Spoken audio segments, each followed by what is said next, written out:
Welcome to Sri pack Srinivasan. இன்றைக்கி பார்க்க போகிறது என்னென்னா winding rewinding machine. Winding rewinding machine என்னென்னா தெரிஞ்சவங்களுக்கு ஒன்றும் பிரச்சனை இல்லை, தெரியாதவங்களுக்கு என்னன்றதை சொல்கிறேன். அதாவது ஆட்டோமேட்டிக் பேக்கிங் மிஷினரியில் நம்ம ரோலை வந்து expiry date MRP date batch போட்டு அதை வந்து ஆட்டோமேட்டிக் மிஷினில் ஆட் பண்ணுறதுக்காக யூஸ் பண்ணுற வைண்டிங் ரீவைண்டிங் மிஷினு.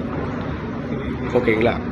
இதை பற்றி ஃபுல் டீட்டெயில்ஸ் வேணும்னா இல்லை இதை பற்றி எக்ஸ்பிளைன் பண்ணணும் அப்படின்னா இந்த வீடியோவில் ஒரு டிஸ்பிளேயில் ஒரு நம்பரில் கால் செஞ்சு அதை பற்றி அப்டேட் கேட்டுக்கோங்க.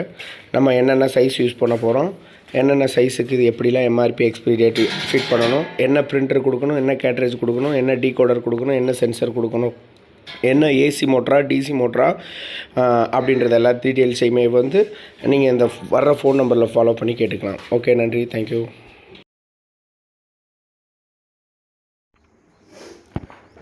மிஷினை ஸ்டார்ட் பண்ணுங்கள், ஆன் பண்ணுங்கள். ஓகே, பிரிண்டிங் ஆன் பண்ணிட்டீங்களா?